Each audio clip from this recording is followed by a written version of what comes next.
Before we begin backing up and transferring over our data, let me show you what our simple example site looks like here. We have a static homepage, an about page with an image and some custom widgets on the side, a basic services page, a news section for our blog,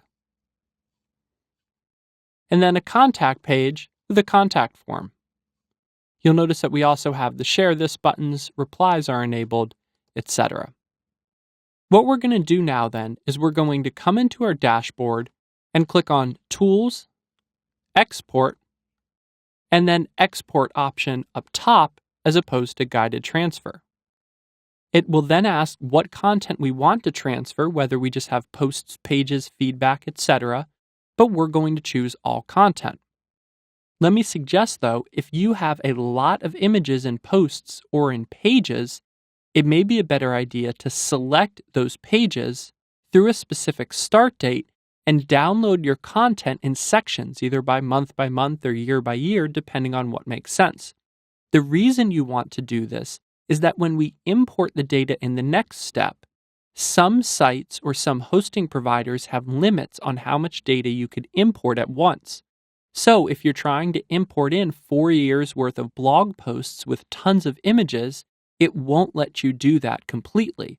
So if you know that you have a lot of images or heavy content, then you might want to try exporting it out in sections as opposed to all at once. For a site this size though, we're going to be fine exporting everything out like this. So we'll export it out and you'll see what we get is actually a straight XML file that looks like this. We could see it has a bunch of tags, metadata, and then all of the content for our site organized in a way that will be easy for WordPress to re-import it in on our new site. So now that we have our old content exported, let's come into our new domain name, come under Tools and Import, and we're going to click to install the WordPress importer. This is a third-party plugin that will install, activate, choose our new file that we just downloaded, and then upload file and import. In the next step, it's going to ask us what to do with authors that existed on the other site. You may just have yourself or you may have multiple authors. In this case, since it's just myself on the old site, I'm going to assign all of them to a new user, Z Gordon. Or we could create a new user with whatever username we decide to assign them. We also want to talk about importing attachments. On the original site, we had a number of pictures. What this option will do is find those pictures, download them, and then upload them to your new WordPress site here on this domain name. However, it's important to note that videos do not get transferred in this process. And if you need to embed your videos, you actually need to go back to your .com site, copy that embed code, and paste it into your new .org site. So let's go ahead and import these because that will work for the few images that we have as well as our other content.